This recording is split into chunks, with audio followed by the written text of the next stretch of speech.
Welcome to The Green Rush, a podcast about the intersection of cannabis, the capital markets, and culture.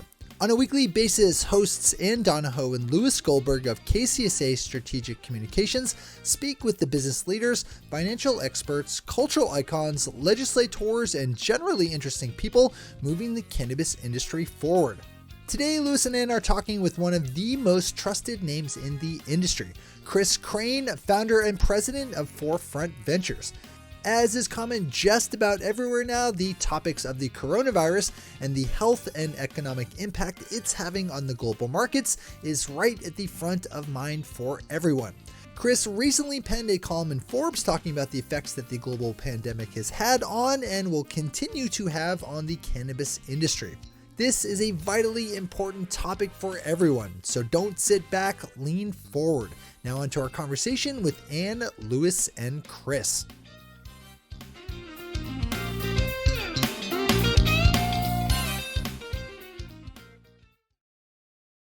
Kris, it's hard to do it with that up voice that we always do to start, but it's always a treat to have you on The Green Rush. And we are recording this on March 20th, 2020, day 743 of everybody locked in our houses. Yeah. You invited me to be on Marijuana Today earlier, which I appreciate. Thank you. Yeah, thanks for doing that. Ann and I are really, it's always fun to talk with you about anything, whether it be cannabis or politics or the Mets. I wish we could just be talking about the Mets. Wouldn't that be awesome? Yes, then we'd have to have Ann's husband Steven on, and it could be three Jews talking about the Mets. I don't think the world can take that right now. There's too much going on. We'll when the world returns to normal, we'll start our own little Mets podcast. Me, you, Steven. We'll bring out Adam Smith on it. It'll be great. Oh my God. Oh, I'm in 100%. I'm in. But this week you wrote a pretty amazing column for Forbes.com, and we'll have a link in the show notes to it, that laid out all of the different issues around the intersection of cannabis and the coronavirus. You know, we normally talk about cannabis, the capital markets, and culture. Today it's going to be cannabis, the coronavirus, and culture.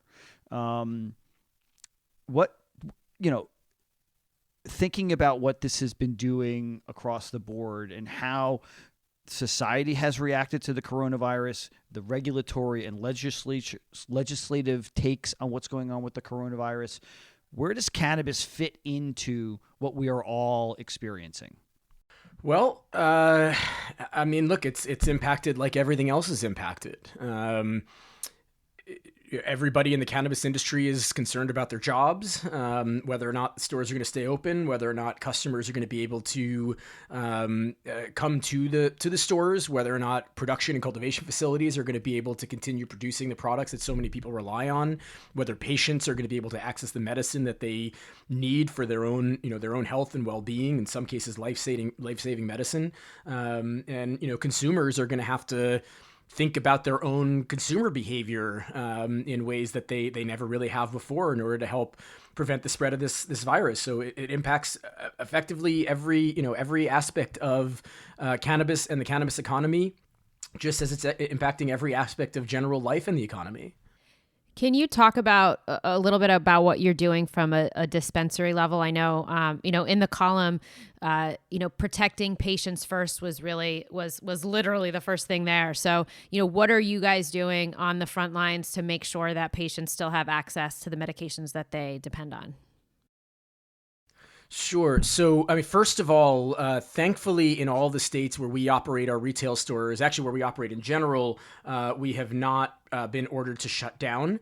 All the state regulators have been great. Every state, we just to say, I want to get this out there first, right? Like we spend a lot of time criticizing state regulators, state legislators for, the way they do things. But I have nothing but good things to say about the regulators in every state that we've worked in. And I don't say that as a way to get in good with our regulators. In fact, I've written columns that have been potentially to our own detriment because they've pissed off our regulators.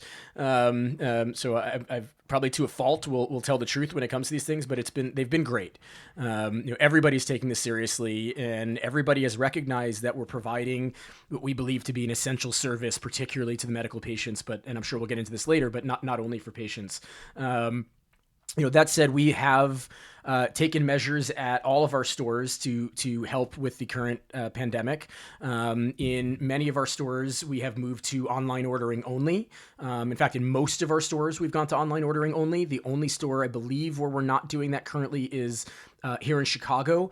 And there's a few reasons for that, but one is the inventory management in Chicago in Illinois is so much more sporadic and so much more challenging that online ordering would actually probably slow down the process of people in the stores. And the reason we're doing it is to limit the amount of time that people have in the stores in general. We are doing in some of our states where it's currently allowed, we're doing curbside pickup. Some of our stores have gone to curbside pickup only, where they are allowed to do that. So patients can place their orders online. They then come to the store. They don't have to get out of their car. We'll collect their payment at the car, go in, process a sale, bring out their cannabis, so they don't even have to come into the store. And that payment's still in cash, though, right? The payments are still in cash, yes. We do have CanPay available as a cashless payment option, but not many people have signed up for it or use it. This is actually a problem right now. Hold on. What is CanPay, and is there a website that people can click on? It's a cashless payment system. There's a whole bunch of them out there that are similar. CanPay, Hyper does something similar, where basically customers can set up an account through a website. They'll download the app, and then they can put money. They can transfer money from their bank account into their CanPay account, and then use that to pay as a cashless solution. But the reality is only about 20% or so of our customers use it, and that's on the high side for one of our stores. So still the vast majority of the business is being done in cash, which is a public health concern and actually a need for something like safe banking, for people to be able to use things like Apple Pay or Google Pay, or just put their credit card into a slot and not have to actually hand anything over, particularly handling money, cash that has been handled by, God knows how many people, and exchange that between them and the staff. It's just not safe for the staff or the customers. But right now it is unfortunately our only option for the majority of our transactions. We are doing some other things as well. We're disinfecting as regularly as we possibly can. Keeping those supplies in stock has been a bit of a challenge, but we've even gone to one of our cultivation facilities in Washington. One of the extraction machines that we use to create distillate, we can use to create our own homemade isopropyl alcohol. So we're starting to do that we can send out to our stores. Wow. Yeah, same machinery. So we're going to be doing some of our own just to make sure that if there are, continued shortages of disinfectant, we can create our own and send it out to our stores and keep our staff and our patients safe. And then of course we're limiting how many people are in the store at any one time. So it does mean, unfortunately, at our higher volume stores, like here in Chicago, that there are lines outside. But we do have staff going out, literally every few minutes and making sure that the folks outside are staying 6 feet apart. And we're allowing no more than 8 in the store at a time, which means no more than 5 on the dispensary floor and 3 in the waiting room, and enforcing that 6 foot distance as well. Given that right now it seems like there's still enough cannabis to go around, are you guys putting in limits? How is that working? So it depends on the state, but in most places we've never had limits. The state sets those limits. So in most states that are medical, the limit is 2.5 ounces per patient every 2 weeks. In the state of Massachusetts, they smartly sent out notices to patients encouraging them that if they have the financial means to do so, they should purchase their full allotment at one visit, so then to not have to have as many repeat visits. And so we are seeing general increases in the number, in the amount that folks are buying. Here in Illinois, where we have had really strong product restrictions, or just inventory restrictions in general in terms of not much being available. We have had pretty strict purchase limits. We have removed those. We don't know how long we're going to be allowed to stay open. And we want to make sure that our customers, in particular our patients, are able to buy as much as they need right now in case we're not able to serve them down the road, or just so that they're able to buy more and then stay home and not have to come back. We want people to frequent the store as infrequently as possible, recognizing that, particularly where we are, it's a lower income community. A lot of our patients and our customers are not able to buy huge quantities at once. But for those who have the means to do so, we're encouraging them to buy more and have lifted those restrictions. Kris, just referring again to the column, you mentioned that you have been having some positive interaction with regulators, which is great. But, and in the column, you highlighted a few things about, what they can be doing to relax some of the draconian rules and rules and regulations regarding hiring and staffing in order to save jobs and allow dispensaries and cultivations to stay up and running. Can you talk about some of the specifics you outlined there on what they should be doing right now to better protect the industry? Sure. So in many states, they have the requirement that in order to become a staff member at a cannabis business, whether it's a dispensary or a cultivation production facility, you have to go through an agent badging process. And that generally involves a background check to make sure that the employees don't have anything in their background that would prevent them from working there. It involves fingerprinting in most places. And it's typically a 30-day process for when somebody is hired before they can actually get their card from the state and get on the floor. At a time when we have staff members that are staying home because they're sick, when we expect that others, none with coronavirus, I should mention, we've not had any instances of any staff in our facilities that have either tested positive or been directly exposed, at least that we know of. And we are asking our employees to tell us that immediately. But folks who feel any symptoms or feel a little bit sick have to stay home now. Many of our staff members have family members, partners, spouses that are immunocompromised, so they're not comfortable coming into the stores at this point until they know that they're negative and there's widespread testing. So dispensaries are starting to face, and businesses in general are starting to face, staffing issues. And so there are a couple of things that states that have these more stringent badging processes can do. One is to issue temporary badges, so that we can get people onto the floor more quickly. So they can get a temporary badge that's issued before their final badge is issued 30 days later, so that if we do get short-staffed, we can have get folks in there as quickly as possible to make sure we can stay open. The other thing that we're asking is, in most of these states, that badge only allows you to work in the store or in the facility where you were hired or where you're badged. So that means for, say, a company like a GTI or a Cresco in Illinois, who have 5 dispensaries each, they're not allowed to move staffers from one dispensary to another unless they go through that whole process a second time for their other store. So this would allow, number one, those operators that have multiple facilities, or even like us, where we have one dispensary but also have a cultivation processing facility, that we could easily move staff members between facilities if we need to fill in gaps. But also, let's say we face a situation where, God forbid, we have to shut down because there's some exposure in the store, or we just lose too many staff and we can't do it. But we know that, a couple of the other dispensaries in the area are still open but are short-staffed. We would want our staff to be able to go and work for them. Like, nobody cares about competition right now. We just care that the customers and the patients are being served and that the employees are being taken care of. And we want them to have the flexibility to be able to move jobs if it comes to that point. Have you actually talked with any of the other MSOs where you have overlap about this? Yeah. So this is something in Illinois, at least, we're working on through the CBAI, which is the Cannabis Business CBAI, Cannabis Business Association of Illinois. Too many of these acronyms these days. And so we're all working in coalition on these types of policies, working with the state, trying to get them to adopt them. The state has adopted some emergency rules. They did start allowing for curbside pickup for patients only, so that we can bring product out of what's referred to as limited access areas, which we typically wouldn't be allowed to do. There are other things we expect will be coming.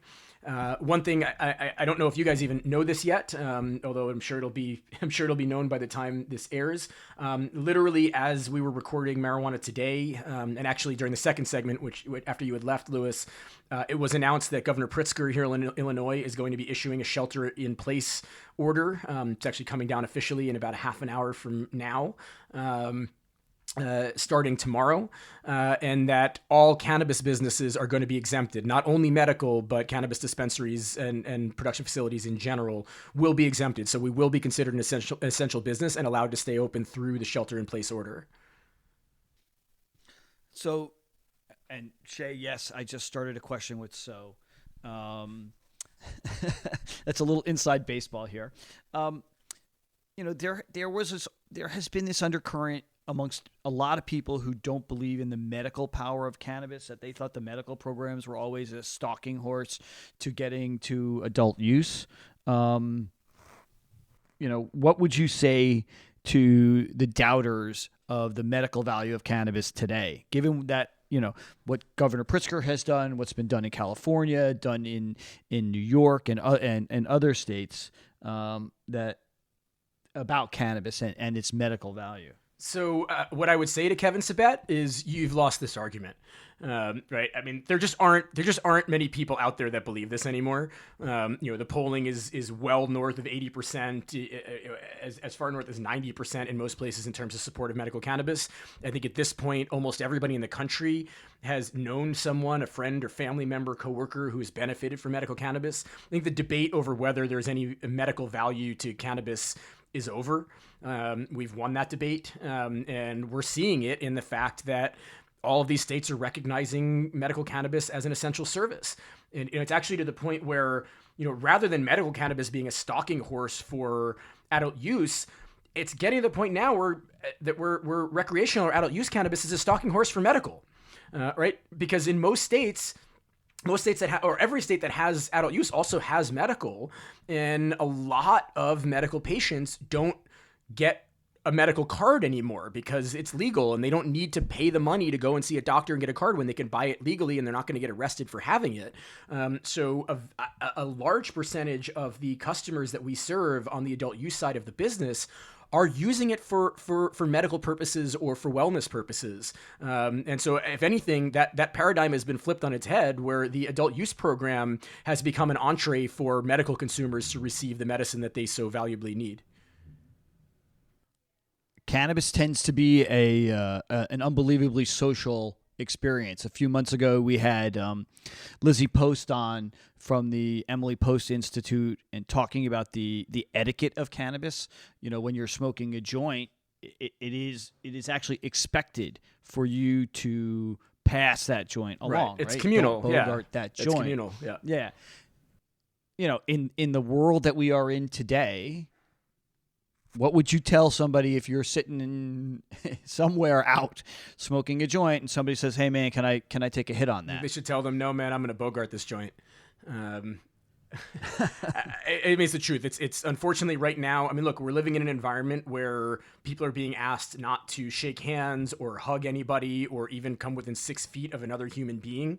You can't be sharing cannabis right now, and I know that's difficult. Like I've been consuming cannabis, right, for well over 20 years at this point, and it would feel really weird to be smoking a joint and be near people that I know enjoy cannabis and not share it with them. It feels rude, right? That's just part of the culture, as you said, but we just can't do it right now. We need to change our behaviors, and we need to think of ourselves more like alcohol consumers in this respect, where, we talked about this with Dr. Marku, but when you go to a bar, it'd be like unheard of for 5 people to go to a bar and order a mug of beer and sit there and pass it around to one another, right? Share one glass of beer or share a glass of wine. Like it's, unless you're in a fraternity, maybe, Yeah, but then you're sharing a keg, right? Like, but It's laughable to think of like a group of people sitting there with one glass of wine and like passing it around. It just doesn't happen. And we need to take our cues from the way we consume alcohol, at least for the time being, for everybody's health and safety. I mean, it also means not passing a bowl or passing a bong. It probably means, keeping alcohol wipes if you're lucky enough to be able to get your hands on some, to wipe off your bowl and your bong more regularly, to clean your smoking products more regularly. And buy your own stuff. And, do everything. Like if you're used to just mooching off of others, get your own shit.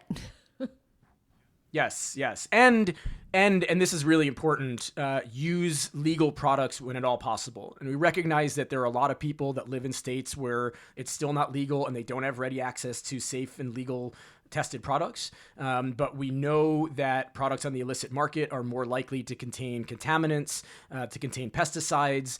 Anything that is going to put stress on the lungs at this point is not a good idea when we have a virus that's spreading that is respiratory in nature.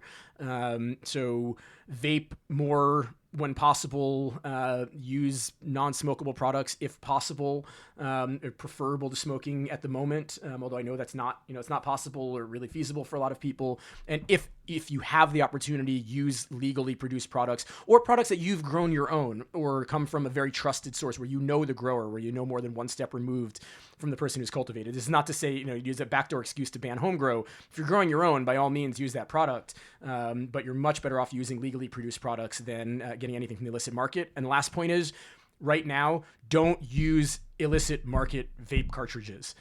We shouldn't be doing that anyway. We should have learned our lesson from what happened with the vape crisis a few months ago. That all stemmed from illicit market products. But right now, with a respiratory disease or respiratory virus it causing a global pandemic, everyone needs to stay away from that stuff. You guys are vertically integrated, which means that you grow it, you process it, and you sell it. Aren't grow rooms some of literally the safest places in the world right now because of the air filtration, the water filtration, the regulations? I mean, you guys have always been, the industry has said, oh, we're hyper regulated. Can you talk about what it's actually like from a health safety perspective in a grow? Yeah, I mean, these are by and large like virtual clean room environments. The only probably safer places than a grow room, at least in most states, would be some kind of like highly certified, chemical lab, where everything, nobody goes in without, hazmat suits. But yeah, these are effectively clean room environments, with incredible air filtration systems, with climate control systems. Everybody going in already has to be wearing scrubs and gloves if they're going to be touching anything. They're wearing clean shoes and or booties on their shoes. So yeah, these are incredibly clean and sterile environments compared to just about anywhere else you could go. Much less concerned with the grows than I am with the retail dispensaries that are public facing, where you have people that might be sick coming in and interacting with other members of the public and the staff. Kris, we've talked a lot on this podcast about, in general, how cannabis just is fundamentally a different industry and isn't afforded, a lot of the protections that, other industries are afforded. And, we know that that's the issue with bankruptcy. But, when it comes to, these bailouts and the $850 billion that, Trump is talking about, to support businesses, cannabis may not qualify for that due to the fact that it is still federally illegal. Do we have an update on that? Have you heard anything with regards to that? We're still figuring it out ourselves. We have a team at the company now that is monitoring literally every relief bill that's passed at the state, local, and federal level. So we're sifting through all that as we speak. We put this team together yesterday. We're kind of drinking from a fire hose right now. My expectation is that any federal relief or bailout money is not going to apply to the cannabis industry. Where we probably will be able to benefit, though, is that we do pay into unemployment pools, and so as the federal government bolsters unemployment spending, any staff members that may get laid off because of store closures or scale backs or anything like that, they will probably be covered under unemployment insurance. In fact, it looks like they will be. So that's helpful. But in terms of any money that's going directly to businesses from the federal government, I'm operating under the assumption that cannabis businesses will not count. Although I will say it's kind of interesting to see, just how much President Trump and the Republican Party are embracing socialism at a time like this. It's quite an about face from what we've been hearing from the party for the last decade or so. Decade, forever, sure. But certainly ramped up since guys, 08. Every cannabis company that has retail facilities is talking about how they can't sell it fast enough. I mean, people are buying a tremendous amount of cannabis right now. Some of that is a fear that it's not going to be there. Some of it is that we are now all cannabis patients. Andrew Livingston said that, we all need to treat our own anxiety with cannabis. You guys are generating a shit ton of, sales taxes that are getting pumped into state and local governments. Right. But at a time when virtually no other businesses are. Right. So is there a way to work with the states to make sure that the cannabis industry actually benefits from some of those sales tax receipts? Yeah. So, most states haven't passed their own sort of relief bills like the federal government's doing, but I know they're virtually all working on them. And I'm much more optimistic about our ability to participate in those than I am in the federal programs. We are licensed by these states. We are legal in these states. We're paying a lot of money in taxes to these states. So I expect that if, financial relief, low interest or no interest loans, these kind of things become available to businesses, particularly small businesses at the state level, that we will be able to participate in those programs. Another thing that you covered in the column that I thought was really interesting is, in terms of the cannabis offenders who are sitting in jail right now, and other nonviolent drug offenders, consider early release, because we all know that, prisons are not the cleanest of places, and it just seems like a prime area for the infection to spread. Have you heard of any other states that might be speeding up early release, or just, wiping the slates clean for some of these people who are sitting in jail? Well, I know it's happened quite a bit in California. They seem to be leading the way on this. I believe New York has done some as well, has released some folks early, particularly the elderly and infirmed prisoners. These are and especially those that are nonviolent. But frankly, even if you're talking about an elderly prisoner who was convicted of a violent offense, these are not people that are at risk to reoffend. We need to think about releasing anybody from these places they're literally cesspools of germs. We know that other viruses spread like wildfire through prisons. Those prisoners have visitors. There are staff that has to be there who will get infected from these prisoners and then go home and infect their families. And so, anybody that's not a risk to the general public needs to be released. And when we're talking about cannabis, I don't care if you think cannabis should be legal or not. I don't care if you think that somebody who broke the law, even on a distribution offense before it was legal. There are people that believe in legalization, but think that, hey, if you broke the law and you were trafficking in it or selling it before it was legal, you should still suffer the punishment because you knew the consequences. All right, fine. We can have that debate later.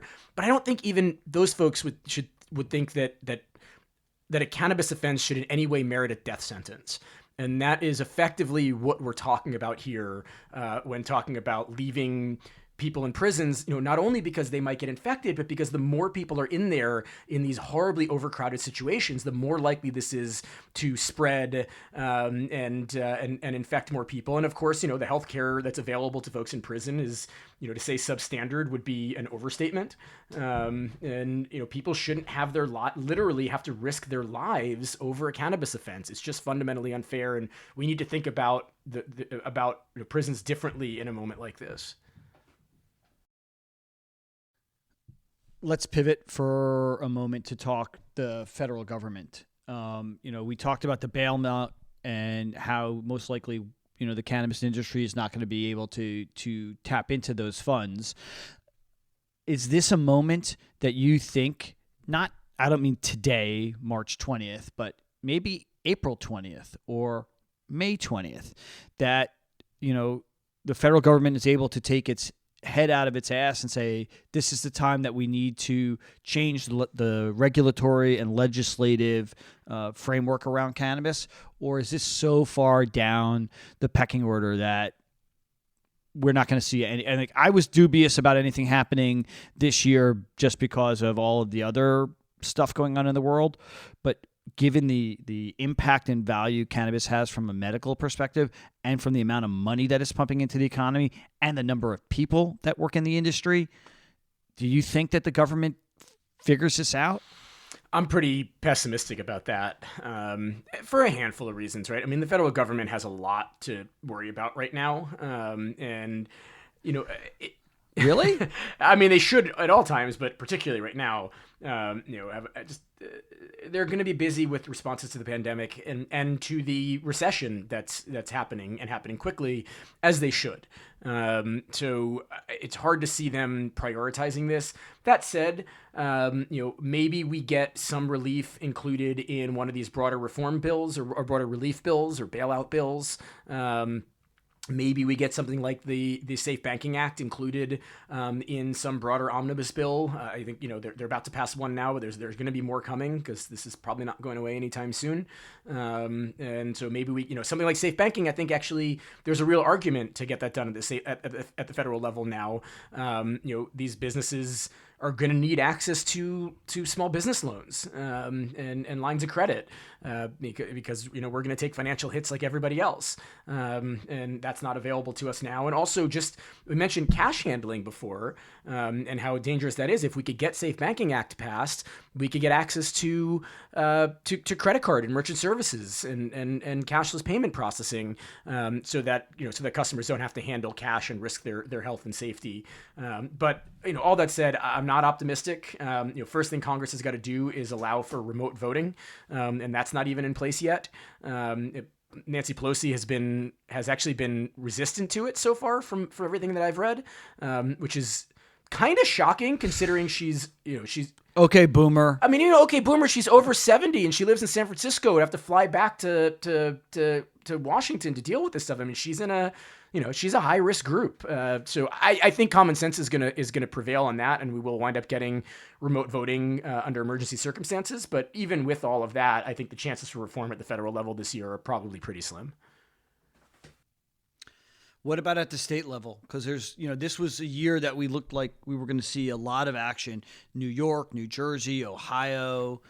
What's going to happen there? We're going to see less. I think there's no doubt about it. We're going to see less, right? I mean, Cuomo is still saying he'd like to get it done in the budget in New York, but some of the bill sponsors have expressed doubt about whether that can really happen. Cuomo New York was getting ready to do a tour of Massachusetts and Illinois to see how legalization was being implemented in other states east of the Mississippi. That was called off, obviously, because of the pandemic. Same thing as with the federal government. These states have so much they have to deal with right now, such limited capacity, and we're going to understandably want to limit their time, crammed together in these crowded state houses, that it almost certainly hurts the chances that this gets passed in any states this year.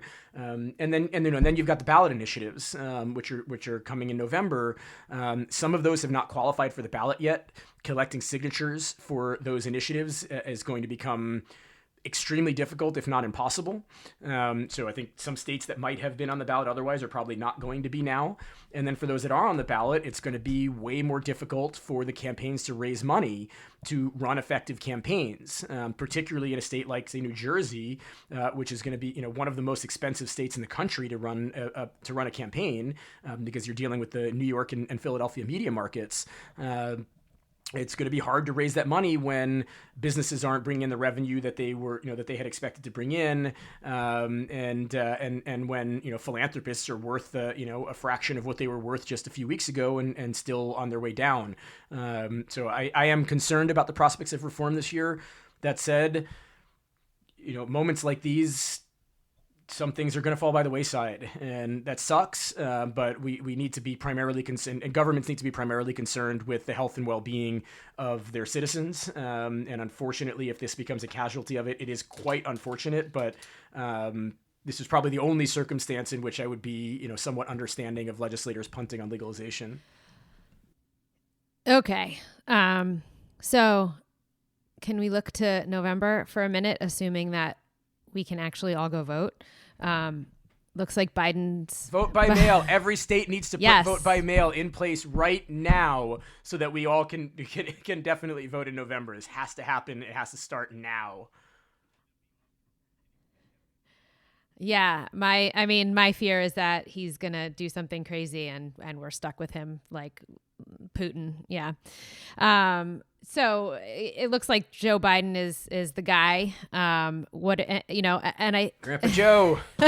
I mean, he's kind of, been dragged left, which is great on this issue. And it seems like he's not going to do anything to kind of gum up the works of stuff that's already happening. But we know that he's traditionally not been a fan of the cannabis industry. What are your feelings on good old Joe?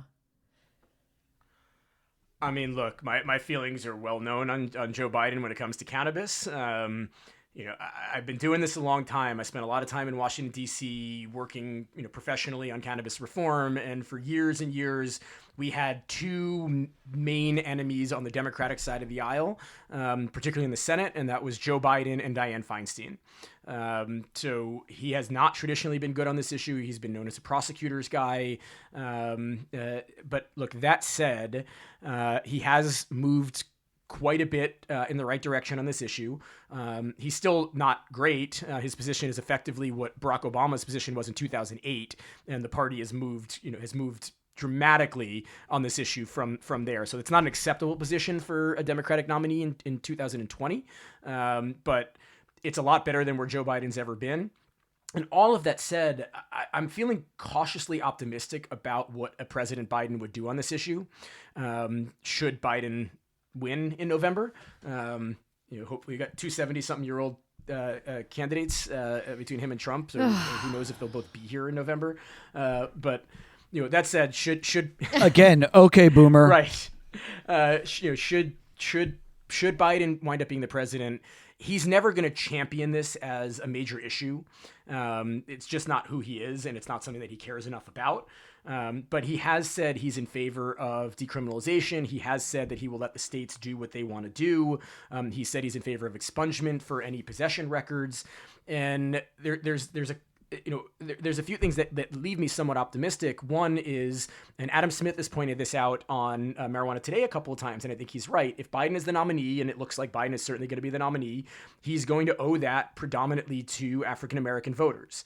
And criminal justice reform and marijuana being included in that is hugely important to that population, and particularly that voting bloc within the Democratic Party.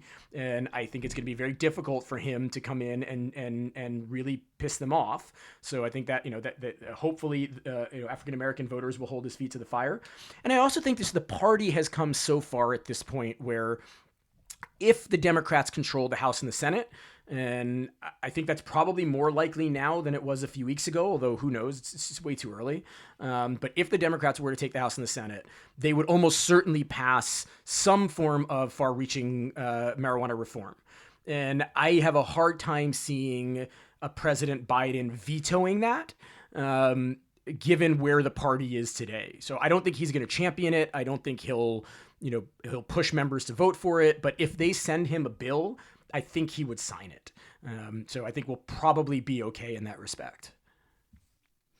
And I hope he picks Stacey Abrams as his vice that would president. be Personally, amazing. I think she would be the perfect person. I don't. That's just getting off of cannabis. I don't think he will, only because he keeps saying he wants to pick a woman who can be president tomorrow. Stacey Abrams has not held an office higher than state representative in Georgia. Just trying to read the tea. Look, this is all tea leaf reading, but reading the tea leaves, it doesn't seem like the type he's going for. I think it's more likely to be, an Amy Klobuchar or a Kamala Harris, or somebody that's going to be seen as more qualified to take over as president right away. Because Joe Biden's freaking old. He's old. Really old.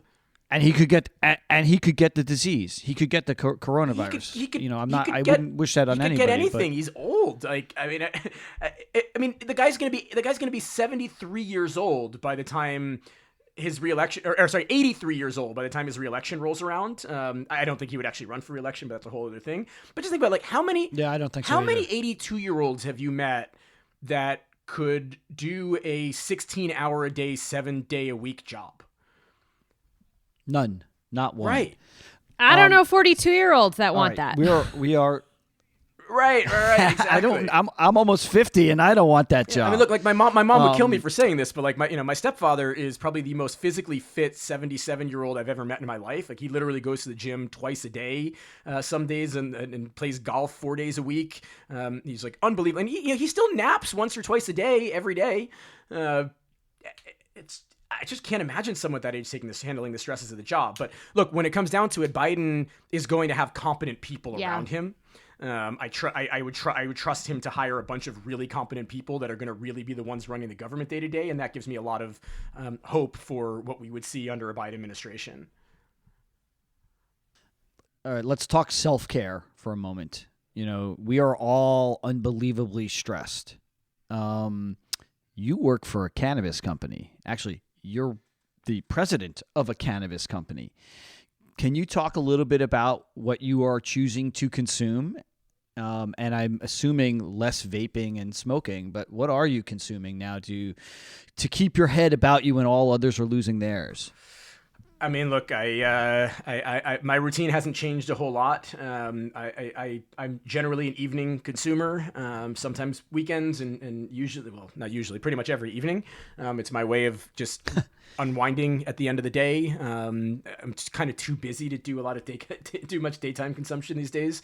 But I'm still consuming in the evenings. I will admit I'm probably smoking more than I probably should, given what's going on. I'm still a flower guy. I've always been a flower guy first and foremost. So I made sure that, like other consumers, I'm loaded up. But I also have plenty of edibles around. I'm trying to do more of those, less that's going to put strain on my lungs. I tell folks you should stay away from smoking as much as possible. I'm going to try and follow my own advice, but I'll admit I haven't been the best at doing it myself. And, old habits are hard to break, especially for someone who's, north of 40.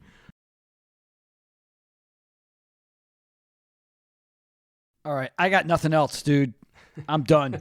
Kris, thank you so much. I know that you're incredibly busy, and we definitely wanted to talk to you in light of the column that you wrote, and you're doing every interview that's being asked of you, and it's really generous of you, and I think the industry really likes hearing from you. So thank you.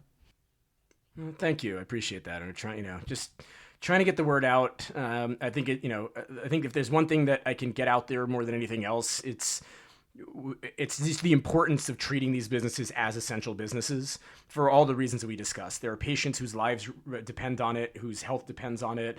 There are so many of us out there whose well-being just depends on it. Like these are stressful times.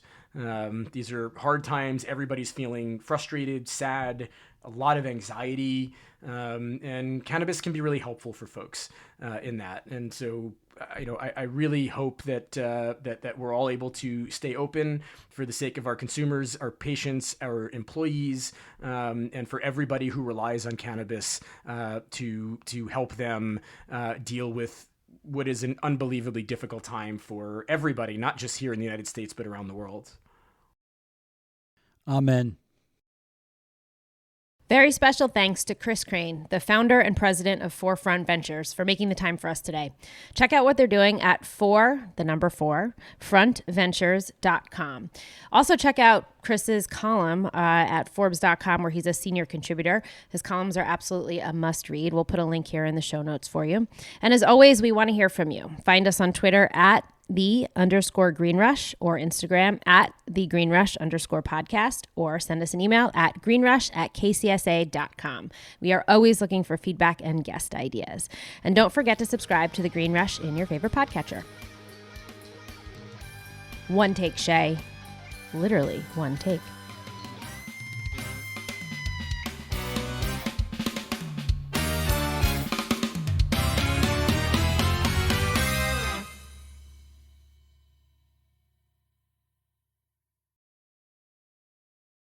Cannabis. Cannabis!